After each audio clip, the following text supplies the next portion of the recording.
नमस्कार, स्वागत है आप सभी का दूरदर्शन के विशेष कार्यक्रम प्रबोध में। हर बार हम अपने इस कार्यक्रम में आपको एक नए विषय पर चर्चा करते हैं और बताते हैं कि किस तरीके से हम इस विषय पर आगे बढ़े और किस तरीके से उस पर विकास हो रहा है।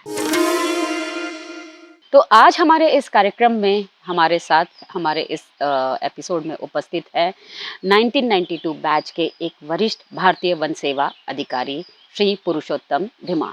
तो आज हम उनसे बात करेंगे कि किस तरीके से ग्रीन इंडिया मिशन के तहत मध्य प्रदेश में कार्य किया जा रहा है और साथ ही हम उनके वन विभाग के सफर के बारे में भी जानेंगे।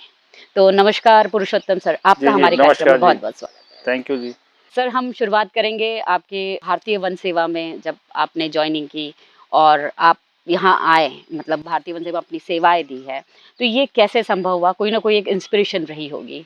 इंस्पिरेशन तो स्वाभाविक है क्योंकि हमारा जो बचपन है वो जंगल के आसपास के इलाकों में गुजरा।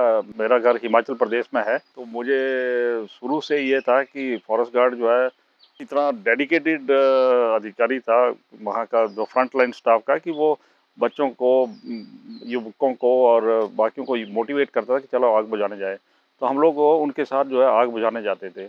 और फॉर्चुनेटली मेरा इंजीनियरिंग कॉलेज में सिलेक्शन हुआ था, लेकिन वो जो लेटर है वो आरईसी श्रीनगर होता था, वो बहुत लेट मिला, तब तक डेट निकल चुकी थी। और मेरे पास ऑप्शन था कि मैं बीएससी फॉरेस्ट्री पढ़ लूँ। फिर मैंने बीएससी फॉरेस्ट्री और एमएससी फॉरेस्ट्री पढ़ी, और अभी मैं एमएससी फॉरेस्ट्री के फाइनल ईयर में था। एग्ज़ाम दिया और मैं पहले अटेम्प्ट में ही भगवान की कृपा से वो हो गया। फिर मैंने पीछे मुड़ के नहीं देखा, और मैं सौभाग्य समझता हूँ अपना कि मुझे मध्य प्रदेश जैसा कैडर मिला। तो हम आपका एक सफर जानना चाहते हैं कि आपने कैसे शुरुआत की, मतलब कहाँ सबसे पहले आए, कहाँ कैसी चुनौतियाँ रही और फिर आप धीरे धीरे आगे बढ़े हैं। जब मैं 94 में मध्य प्रदेश में लैंड किया था, तो मैं रायपुर में ज्वाइन किया था। और वहाँ पे रेंज ट्रेनिंग करने के बाद महासमुंद एक जगह है जहाँ पे मेरी रेंज ट्रेनिंग हुई, महानदी के किनारे। तो मुझे नदियों से वैसे ही लगाव रहा है, लेकिन बहुत मज़ा आया। और वो उसके बाद छिंदवाड़ा में मेरा जो है एसडीओ पोस्टिंग रही, जो कि वो भी साइंटिफिक मैनेजमेंट के लिए जाना जाता है। छिंदवाड़ा, सिवनी, नर्मदापुरम और बालाघाट। आप चुनौती के बारे में पूछा, पहली चुनौती ये थी कि जो साउथ वेस्टर्न प्रोटेक्शन, जहाँ पे वो नक्सलाइट का बहुत प्रभाव परिलक्षित हो रहा था उस जमाने में। किस्टाराम गोलापल्ली जो है वो 2 ब्लॉक होते थे, वहाँ जा नहीं पाते थे। लेकिन उसके बाद भी हम लोग टिम्बर और बैम्बू एक्सट्रैक्ट करते थे, लोगों को रोजगार भी मिले, साइंटिफिक मैनेजमेंट भी हो जाए। लेकिन परिस्थितियाँ जो है बेहतर नहीं थी काम के हिसाब से। आपको याद होगा कि लगभग 30 साल पहले जो है डिंडोरी में और मंडला में और अनूपपुर में, उस टाइम वो शहडोल जिला हुआ करता था, वहाँ पे साल बोरर का अटैक हुआ था। तो मेरे वरिष्ठ अधिकारियों ने कहा कि आप यंग एनर्जेटिक ऑफिसर हो, you have to go there. और मुझे वहाँ पे नर्मदा जी के किनारे जो साल बोरर का एक्सट्रैक्शन करना था, वहाँ पे सौभाग्य प्राप्त हुआ।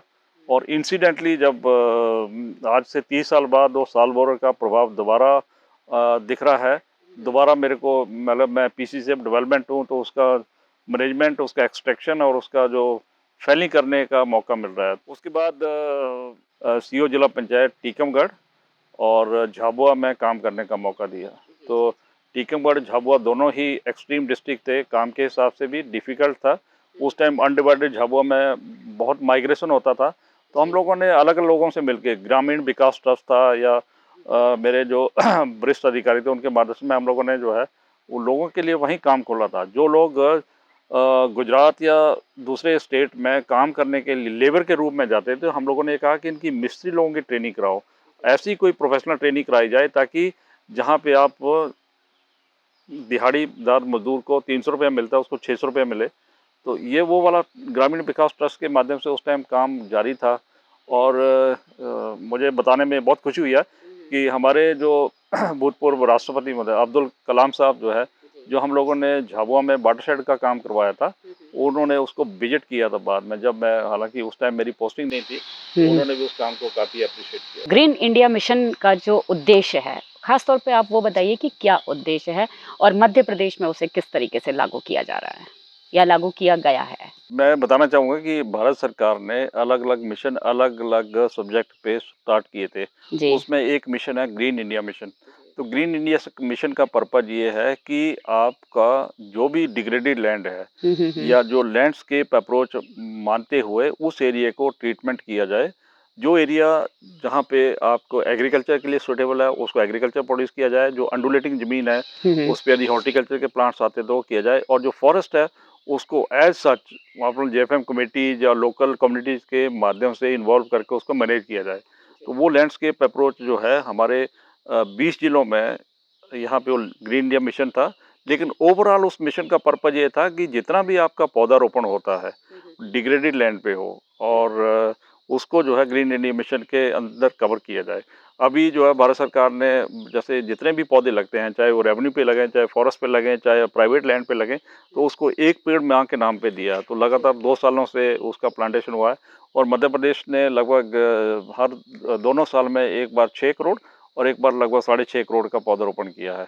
तो ये दोनों ही पर्पज इसमें सॉल्व होते हैं, और लोगों ने बढ़ चढ़ के भी हिस्सा लिया, ग्रामीणों ने भी हिस्सा लिया, पब्लिक रिप्रेजेंटेटिव ने भी लिया।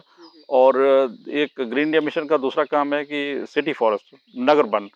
आप लोग देख रहे हैं कि वर्तमान टेम्परेचर जो है लगातार बढ़ता जा बढ़ते रहा जा है। रहा है। भारत सरकार ने इसी तारतम्य में नगर वन योजना का लॉन्च किया था, और ये 2021 से लॉन्च की थी। मुझे बताते हुए खुशी है कि मध्य प्रदेश में इसमें अग्रणी राज्य है। हमारे पास 94 सिटी फॉरेस्ट पे काम चल रहा है, जिसमें कि 26 नगर वन जो है कंप्लीट हो चुके हैं। और ये यही भोपाल में ही आप देखें चंदनपुरा पूरा हो गया है, यहाँ एक लाहौरपुर बनाया है, इंदौर में, जबलपुर में, हर जगह में। तो ये इसमें एक प्रावधान ये है कि शहर के आसपास 10 किलोमीटर की परिधि में जो है नगर वन बनाया जा सकता है। तो ये जो नगर वन का जो प्रमुख उद्देश्य है, जैसे आपने कहा है कि एक लंग्स की तरह कार्य करता है, तो इसमें जो पेड़ पौधे लगाना है या किस जाति के पौधे लगाना है, कौन से स्थानीय पौधों को प्राथमिकता देनी चाहिए, वो कैसे डिसाइड किया जाता है जिससे कि वो एक जंगल का रूप ले और वन संरक्षण देखिए, भी हो वो वहाँ पर? जो स्थानीय पौधे होते हैं वही उस इलाके में सर्वाइव ज़्यादा करते हैं। तो हम लोग उन्हीं स्पीशीज़ को, उन्हीं प्रजातियों को जो है वो प्रमोट करते हैं, क्योंकि हम लोग अपनी नर्सरी में वही पौधों को उगाते हैं जो स्थानीय होते हैं। तो जैसे हम यूकलिप्टस नहीं उगाते हैं क्योंकि वो जंगल का पौधा नहीं है। शीशु को भी अवॉइड करते हैं। शीशु जो है वो रोड साइड प्लांटेशन पे ज़्यादा अच्छा काम आता है। क्रंच भी रोड साइड प्लांटेशन का होता है। अलग-अलग क्लाइमेट एग्रो क्लाइमेटिक ज़ोन के हिसाब से जो है वो हमारा सिस्टम बना हुआ है स्थानीय प्रजातियों का। उसी के अनुरूप जो है वो पौधारोपण का काम कराया जाता है, और इसमें लोकल लोगों की भी सलाह ली जाती है, जैसे अर्बन लोकल बॉडीज़ हैं। खरगोन जिले में हमारे 7 नगर वन सैंक्शन हुए हैं। जैसे आप मंडलेश्वर के पास से गुजरे हैं तो नर्मदा जी के किनारे है, और वहाँ पे आते-जाते बहुत लोग उसको देखते भी हैं, और वो एक बच्चों के लिए एंटरटेनमेंट का भी साधन हो जाता है, बड़ों के लिए भी चलो घूमने-फिरने के लिए एक जगह हो गई। इसका पर्पज़ ये है कि एक तो फॉरेस्ट की ज़मीन बच गई, दूसरा ये है कि वो बायोडायवर्सिटी वहाँ पे कंज़र्व होगी, तीसरा है कि वो लंग्स का काम करेंगे। मतलब एक पर्यटन के रूप में हाँ भी जी, वो जगह वो उसका विकसित हो जाए। तात्पर्य है कि चंदनपुरा मतलब वहाँ पे चंदन का बाग, और वो बहुत ही सुंदर है। बहुत लोगों का उसका अच्छा रिस्पॉन्स था, लेकिन ऐसे ही हम लोगों ने तो सर जगह-जगह सिटी जो फॉरेस्ट जो बनाए। ऐसे नगर वन डेवलप किए जाते हैं, तो क्या उसके संरक्षण के लिए या उसमें उसका मेंटेनेंस होते रहे, तो जो भी लोग आ रहे हैं, क्या उन लोगों से कोई फीस वो लेने का भी प्रावधान रखा बहुत ही गया है? नॉमिनल फीस ली जाती है, ताकि क्योंकि ये जो योजना है वो एक बार के लिए सैंक्शन की गई है। उसका जो मेंटेनेंस है, जो लोकल लेवल कमेटी है, एक बहुत नॉमिनल सी ₹2, ₹4, ₹5 जैसा भी वो लोकल लेवल पे डिसाइड होता है। जैसे नगर वन तो अभी जैसे ग्रीन इंडिया मिशन 2021 से शुरू हुआ है और उसके तहत सब जगह नगर वन बन रहे हैं। लेकिन हम भोपाल की बात करें तो यहाँ 2 ऐसे नगर वन पहले से ही सिटी फॉरेस्ट है। एक है एकांत पार्क और दूसरा है स्वर्ण जयंती पार्क। तो अगर हम एकांत पार्क की बात करें तो वो तो 83-84 की बात है शायद। उस समय डेवलप हुआ था वो। तो इतना पुराना, क्या उसी को रोल मॉडल बनाया गया है?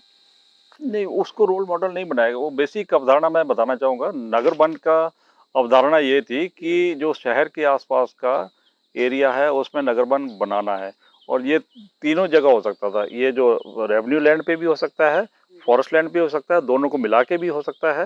तो इसमें ये भी था कि ज़रूरी नहीं उस शहर के अंदर ही क्षेत्र हो। सिटी लिमिट जहाँ खत्म होती है उसके 10 किलोमीटर तक भी यदि बनाना चाहें तो ये जो राजस्व क्षेत्र में बना सकते हैं, वन क्षेत्र में बना सकते हैं, और किसी यूनिवर्सिटी कैंपस या कहीं का भी कुछ ऐसा है तो जहाँ पे भी खाली ज़मीन मिलती है। तो एक तो प्लस पॉइंट इसका ये है कि एक तो ज़मीन भी बच जाएगी इन्क्रोचमेंट से, और दूसरा ये है कि वो लोगों के लिए जैसे मैंने बताया वो लंग्स का काम भी करेंगे, बायोडायवर्सिटी बचेगी। लेकिन ये जो शहर के अंदर जो है वो छोटे-छोटे पार्क होते हैं। पार्क और वन में, नगर वन में थोड़ा फ़र्क यही है। हालांकि फॉर्चुनेटली ये एकांत पार्क और गोल्डन जुबली पार्क काफ़ी बड़ा एरिया है, उन्होंने बड़े अच्छे से संधारित किया है। और ये वाला जो है इसका जो मैनेजमेंट होता है वो करते हैं अर्बन लोकल बॉडीज, आपकी नगर पालिका, नगर निगम। और ये जो सिटी फॉरेस्ट का जो मैनेजमेंट है ये हम लोग जो अर्बन लोकल बॉडीज हैं उनके साथ भी कोऑपरेट करके उनको बनाते हैं।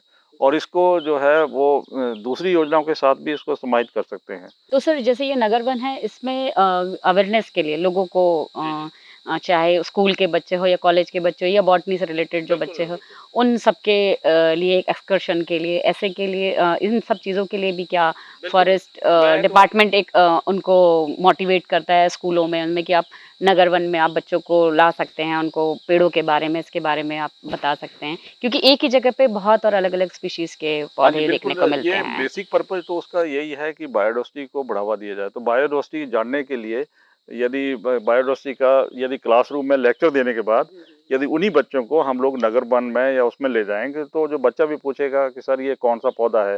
तो ये उसके दिमाग में रहेगा कि क्योंकि आप जानते हैं सीइंग इज़ बिलीविंग, यदि वो देखेगा तो उसको याद रहेगा, मन में को बैठा जाता है। इनका पर्पज़ एक ये भी है, अवेयरनेस पैदा करने, अगले वाली आने वाली जनरेशन के लिए, ताकि वो यदि पूरा दिन या आधा 2 घंटे 4 घंटे भी या जंगल में बिताएगा सिटी फॉरेस्ट में, तो उनको लगेगा कि ये पौधा जो है अचार का ऐसा होता है, आंवला ऐसा होता है, लेकिन उसको पौधा देखेगा तो उसको ज़िंदगी भर याद रहेगा।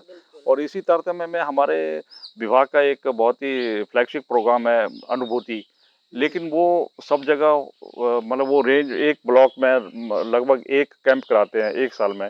लेकिन ये जो सिटी फॉरेस्ट वाला है तो डे टू डे कभी भी बॉटनी की क्लास 9th की 10th की या जो भी बच्चों को ले जाना चाहें कॉलेज के, they can be taken to that area. Even जो हरि सिंह गौर विश्वविद्यालय है उसके बगल में ही हमारा सिटी फॉरेस्ट बना है, सागर में है, तो वो अपने बच्चों को प्रैक्टिकल कराने जो है वहाँ पे ले वहीं जाते पे हैं। लेके हाँ तो जी। सर ये बहुत अच्छी बात है कि जो आप लोगों ने नगर वन डेवलप किए हैं, ये बायोडाइवर्सिटी के पॉइंट ऑफ व्यू से बहुत इम्पोर्टेंट है और बच्चों हो या कोई भी स्टूडेंट हो, उन लोगों के लिए एक अवेयरनेस के लिए एक जगह भी है। तो सर यहाँ हम एक छोटा सा ब्रेक लेते हैं और ब्रेक के बाद हम जानेंगे कि किस तरीके से वन संरक्षण के लिए काम किया जा रहा है, उस पर हम बात करेंगे।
तो सर ब्रेक के बाद आपका फिर से स्वागत है। Thank you.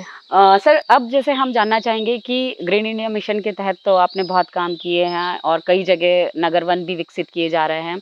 लेकिन अब मैं जानना चाहूँगी कि वन क्षेत्र जितने भी वन क्षेत्र हैं, चाहे हम यहाँ बैठे हैं महुआ हाउस में, यहाँ भी समरदा रिजर्व फॉरेस्ट है और ऐसे कई फॉरेस्ट है।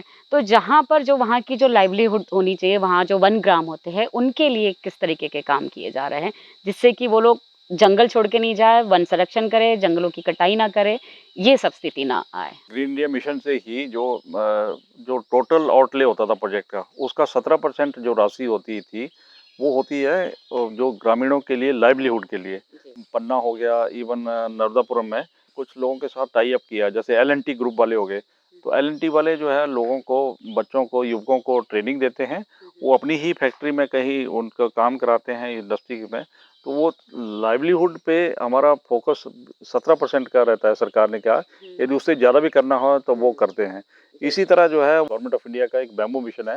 तो बैम्बू मिशन में भी ये प्रावधान है कि जो ग्रामीण हैं, वो किसान हैं, अपनी मेड़ों पे अपना मतलब जो बंजर भूमि पे पौधे लगाएं, और उसके सरकार पहले 120 रुपया था, आजकल 150 रुपया सब्सिडी हो गया पर प्लांट।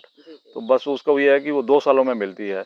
और मैं तो ये कहूँगा कि इवन जो युवक हैं अपने, यदि वो अपना कोई प्लांट लगाना चाहते हैं तो उसमें भी 50% सब्सिडी है। लेकिन इसके लिए ये भी बताइए कि उसके पास ज़मीन कितनी होनी चाहिए? ऐसा तो नहीं है कि हर जो ग्रामीण नहीं, के नहीं, पास में एकड़ों में ज़मीन हो, वो तो कितनी नहीं, ज़मीन नहीं, होनी वो चाहिए उसके पास? ज़मीन जितनी भी है, मान लीजिए यदि 100 पौधे भी लगाता है तो भी उसको वो सब्सिडी मिल मतलब उसके जाएगी। लिए ऐसा ज़रूरी नहीं कि उसका उसका 1 एकड़ हो या आधा ना, ना, एकड़ ना, वो ज़रूरी एकड़ों नहीं है। में नहीं, वो मतलब उसका स्पेसिंग है कि भले 3 बाई 4 या 4 बाई 4 पे पौधा लगाए, और 100 पौधे भी लगाता है तो भी उसको सब्सिडी मिलेगी।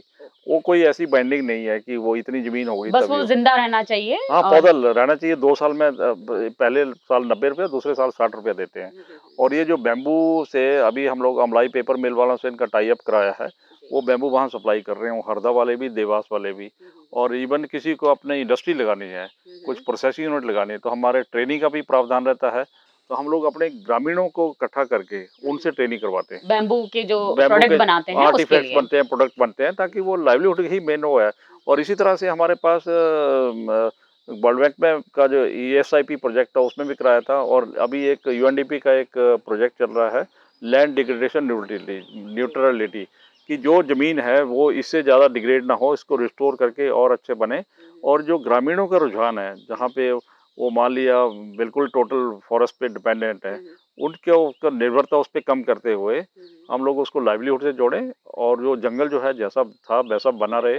अचार गुठली जो है छिंदवाड़ा की बहुत अच्छी होती है, उस पे भी हम लोग उसकी ग्रेडिंग करा के वो कराएंगे। इसी तरह से बैम्बू मिशन से एक प्रोसेसिंग प्लांट जो है वहाँ बनाया है, तो लगभग हर 40-40 का बैच निकलता जाता है। 7 है हमारे, छिंदवाड़ा में है, 2 बालाघाट में है, सतना में है, इवन सीहोर में है। तो ये छोटी-छोटी जो तो सर इंफॉर्मेशन है, हमारे आप दर्शकों को भी बताएं कि अगर उनको इन योजना का लाभ लेना है तो वो कहाँ संपर्क कर सकते हैं? वो जो डिवीजन में, वैसे तो रेंज ऑफिस में संपर्क करें, या रेंज ऑफिस में पूरी जानकारी नहीं मिलती है तो डिवीजन में DFO ऑफिस हमारे हर जिले में है, लेकिन रेंज ऑफिस ही सक्षम है वो, क्योंकि ब्लॉक स्तर पे रहता है, तो वो सारी जानकारी वहाँ मिल जाएगी। और एक उसमें एक फॉर्म भरना पड़ता है, रजिस्ट्रेशन कराना पड़ता है, और उसी के खाते में जो है सब्सिडी जाती है। लेकिन दूसरा हम ये भी जाना कि जंगल को बचाना, आजकल जंगल को बचाना बहुत ज़रूरी है, क्योंकि जितना है कि आप भी देख रहे हैं कि जंगल कटते जा रहे हैं, जलवायु परिवर्तन हो रहा है जिस तरीके से ग्लोबल वार्मिंग हो रही है, तो जंगल का क्षेत्र कम होते जा रहा है। तो इस जंगल के क्षेत्र को बढ़ाने के लिए आप क्या काम कर रहे हैं? विभाग क्या काम कर रहा है? देखिए, वो फॉरेस्ट डिपार्टमेंट जो है बेसिकली वहाँ पे काम करता है, जो आपका रिजर्व और प्रोटेक्टेड फॉरेस्ट है, और जो रेवेन्यू की लैंड होती है जो हमारे को उसके किसी विकास परियोजना के एवज में मिलती है, वहाँ पे कंपनसेटरी ऑपरेशन कराते हैं। और रही उसकी बात की, जो शहर के आसपास का जो इलाका है उसमें पर्यावरण वानिकी के माध्यम से कुछ पौधारोपण किया जाता है। और जो अर्बन लोकल बॉडीज हैं उनके पास जो ज़मीन है, यदि वो कहते हैं कि हमारे साथ मिलके कुछ तकनीकी मार्गदर्शन दीजिए, तो वन विभाग वहाँ काम कर सकता है। तो कहने का तात्पर्य, फॉरेस्ट एरिया तो बढ़ना मुश्किल है, लेकिन जो डिग्रेडेड लैंड है उस पे अपने रिस्टोरेशन का काम करें। मतलब आपके चैनल के माध्यम से मैं बताना चाहूँगा कि जंगल से जो है घास, गिरी पड़ी लकड़ी, और वहाँ के जो लोकल निस्तार है वो उनके लिए फ्री ऑफ कॉस्ट रहता है प्रोटेक्टेड फॉरेस्ट में। और वो मैं तो कहता हूँ कि महुआ का बहुत स्कोप है, हमारे जो है तेंदुपत्ता का कलेक्शन भी काफ़ी अच्छा होता है। और दूसरी अन्य एनटीएफपी प्रजातियां जैसे हरड़, बीड़ा, आंवला और इवन अचार, चिरौंजी, गुठली, तो उस पे बहुत उसकी अलग-अलग हार्वेस्टिंग और उसका एग्रो या कलेक्शन का उसकी काम। है उसके रॉ मटेरियल में ना बेचा जाए, उसको यदि कलेक्ट करके प्रोसेसिंग करके यदि बेचा जाए तो ज़्यादा अच्छा रेवेन्यू सरकार मतलब ग्रामीणों को मिल सकता है। और वही हमारे जो आपके लिए बता दें कि जैसे हमारे जो है एमएफपी फेडरेशन जो है हुँ, एक हुँ। फेडरेशन बना हुआ है जिसमें कि लगभग 1100 लघु वनोपज संघ की लघु बात। बनोपा 1100 कोऑपरेटिव सोसाइटी हैं। कोऑपरेटिव सोसाइटी करते हैं लेकिन वो रॉ मटेरियल बेच देते हैं। अभी उसका जो प्रोसेसिंग है, प्रोसेसिंग करके उसको अच्छे से पैक करके बेचा जाए तो उसकी हाँ, मतलब कीमत जो है। खरीदारी का काम उन्हीं का होना चाहिए कि वो लोगों से वहाँ खरीदे, हाँ जिससे जी, कि उनको एक अच्छे उसको दाम भी हम मिले। लोगों को लगातार ट्रेनिंग देने की ज़रूरत है ग्रामीणों को, क्योंकि वो उतना नहीं जानते हैं और ये भी वैल्यू चेन है, वो कहाँ इसका मार्केट है। नीमच जो है उस मेडिसिन प्लांट की सबसे बड़ी मंडी है, तो वो प्रोड्यूस है लेकिन वो रॉ मटेरियल में जाता है। उसको यदि प्रोसेस करके जाएँ, जैसे बैम्बू ही है, बैम्बू को यदि रॉ सीधा-सीधा बेच दें तो उसका कोई वो नहीं उसका मिलता। कम पैसा मिलता उसका है। यदि यदि प्रोसेस करके कुछ आर्टिफैक्ट बना के भेजें तो तो उसकी उसकी उसके ज़्यादा कीमत मिल बिल्कुल, हाँ सकती है, जी। बिल्कुल। जी। तो फ़ॉरेस्ट विभाग ये भी काम करता है कि उन लोगों के लिए एक मार्केट भी अवेलेबल कराने की कोशिश करता है, साथ ही उन लोगों को जैसे ट्रेनिंग आप दे ही रहे हाँ हैं जी। कि वो ट्रेनिंग करे और कुछ न कुछ सीखे, कहने का स्किल डेवलपमेंट की हम बात वो करें। मार्केटिंग का डायरेक्टली तो सरकार नहीं करती है, लेकिन ये है कि वो उनको एक लिंक बता देते हैं कि ये चीज़ यहाँ बिक सकती है। जैसे वो उसका एक अलग-अलग माध्यम होता है। जैसे आप देखते हैं कि सारस मेले लगते हैं, तो जो आर्टिफैक्ट्स हैं वो वहाँ बिक वो सकते हैं। उनको गवर्नमेंट स्पॉन्सर करके भेजती है। उनको एक जगह दे सकते हैं, प्लेटफ़ॉर्म दे सकते हैं कि बिल्कुल, वो हाँ जी। वहाँ जाए और वहाँ आपको जाकर बेचे। मालूम होगा कि भोपाल मेले का लोग बेसब्री से इंतज़ार करते हैं हर साल। इसी तरह जो है रीजनल मेले भी लगाए जाते हैं और वो ताकि उनको अपने जो प्रोडक्ट है बेचने का मौका मिले। कुछ कंपनी भी आती हैं कि हमको ये प्रोडक्ट चाहिए, तो उनके साथ इनका टाई अप कराते हैं। वो तो लेकिन सर वो एक्चुअली कंटिन्यूटी नहीं बिल्कुल, बन कंटिन्यूटी पाती है। बनी होनी चाहिए और हाँ इसके जी। साथ में सर देखिए एक मीडिएटर का जो वर्क होता है जी, जी। कि उनको एक क्योंकि हर किसी को ये पता नहीं होता है, ग्रामीणों को भी नहीं पता होता है कि कहाँ उन्हें जाके सेल करना है और कैसे उन्हें आगे वो बढ़ना है तो और कैसे जैसे उनको एक मार्केटिंग चेन मिलती एफएफपीओ है। है, जैसे मतलब एफपीओ बने हैं, फार्मर प्रोड्यूसर ऑर्गेनाइजेशन बनी है। तो जैसे ज़रूरी नहीं है कि सारे ग्रामीण जो है वो अपना प्रोडक्ट लेके जाएँ। उसका एक कंसोर्टियम बन जाए और जो सामान बेचने वाले, माल बेचने वाले अलग पढ़े-लिखे यूथ रहें, प्रोड्यूस करने वाले अलग रहें, प्रोसेसिंग करने वाले अलग रहें। तो एक जो गवर्नमेंट इंडिया ने एफपीओ वाला प्रोजेक्ट जो एक इनिशिएट किया, किया वो वो काफ़ी बहुत अच्छा है। बहुत काफ़ी अच्छा हाँ है। जी, हाँ जी। इसके अलावा एक और है कि जैसे हम वनों के संरक्षण की बात करें तो जैसे बिगड़े हुए वन होते जी, हैं जी। और अगर वनों में आग लग जाती है और वर्षा कम हो रहा है, तो ये सब इतनी सारी चीज़ें जब हो रही है, तो कैसे वनों का संरक्षण होगा? कैसे उनको बचाया जाएगा, पेड़ों को? और कई बार हम ये देखते हैं कि वन विभाग प्लांटेशन तो करते हैं, लेकिन पौधे ज़िंदा ही नहीं रहते, तो उसको किस तरीके से मैनेज किया जाता है? कैसे मेंटेन किया जाता है? क्योंकि देखिए हर साल प्लांटेशन होना चाहिए, लेकिन अगर प्लांट्स आज लगाए हैं, तो अगले साल तक सर्वाइव भी करने चाहिए, फिर कई बार आग लग जाती है, फिर बारिश कम हो जाती है, नहीं, नहीं, ऐसे कुछ कई चुनौतियाँ नहीं, हाँ, आती है। बिल्कुल, कुछ चीज़ें अपने हाथ में नहीं होती हैं, जैसे वन विभाग प्लांटेशन कराता है, वो आपकी जानकारी के लिए बता दें कि वो 75% पौधे सर्वाइव करते हैं। यदि 75% पौधे सर्वाइव नहीं करेंगे, तो संबंधित कर्मचारी, अधिकारी की रिकवरी होती है। आम जो देखते हैं, वो जो हम लोग पर्यावरण वानिकी या शहर के आस-पास जो पौधा लगता है, कि पौधा भी लगा है, पीछे से जानवर भी चल रहे हैं, तो उसमें सर्वाइवल का इश्यू रहता है। मैं तो कहता हूँ कि पौधा वहाँ लगाओ नहीं, जहाँ सर्वाइव नहीं होता है, क्योंकि आपको पता है कि यहाँ पे यदि प्रोटेक्शन नहीं है, तो उसका पौधा लगाने का कोई मतलब नहीं है। लेकिन जाते-जाते आप हमारे दर्शकों के लिए क्या संदेश देना चाहेंगे कि वो वनों का संरक्षण कैसे करें और लोगों के बीच में जागरूकता कैसे फैलाएँ कि हमें वनों की कटाई नहीं करनी चाहिए, बल्कि हर व्यक्ति को पौधा लगाना चाहिए? महात्मा गांधी जी ने कहा था कि प्रकृति में सबकी ज़रूरत के लिए तो अब सब कुछ अवेलेबल है, लेकिन किसी भी एक आदमी की लालच के लिए वो प्रकृति पूरा नहीं कर पाएगी। तो मेरा यही संदेश है अपने मध्य प्रदेश के साथी नागरिकों को कि जंगल को बचा के रखिए। मध्य प्रदेश का फॉरेस्ट डिपार्टमेंट सबसे अच्छा है और इसको और अच्छा करने की ज़रूरत है और हम लोग मिलके इसको बिल्कुल अच्छा करना चाहते हैं, करते रहेंगे और अब ग्रामीणों में भी अवेयरनेस बढ़ी है। हुँ, अब हुँ। हमें आवश्यकता है कि हमारे जो जंगलों की प्रोडक्टिविटी है, उसको बढ़ाने के लिए ज़्यादा इन्वेस्ट करें, ज़्यादा प्रोटेक्ट करें। मेरे सभी प्रदेशवासियों के लिए ढेर सारी शुभकामनाएं। अभी आने वाले टाइम में जो है प्लांटेशन सीजन आने वाला है, तो एक पेड़ माँ के नाम पे जो है जितने पौधे लगा सकें, जहाँ भी मौका मिले लगाइए। तो आपका बहुत बहुत धन्यवाद, आप हमारे इस कार्यक्रम में आए और आपने बहुत अच्छी जानकारी दी। थैंक यू सो मच, तो आपने मौका दिया। आज के कार्यक्रम में आपने देखा कि पुरुषोत्तम धीमान जी ने बताया कि किस तरीके से ग्रीन इंडिया मिशन के तहत मध्य प्रदेश में काम किया जा रहा है, और साथ ही उन्होंने ये संदेश भी दिया है कि हर किसी को एक पेड़ माँ के नाम जरूर लगाएं। तो आज के कार्यक्रम में बस इतना ही। अगले हफ्ते हम फिर हाजिर होंगे किसी और नई शख्सियत के साथ। तब तक मुझे और मेरी पूरी टीम को दीजिए इजाजत। नमस्कार।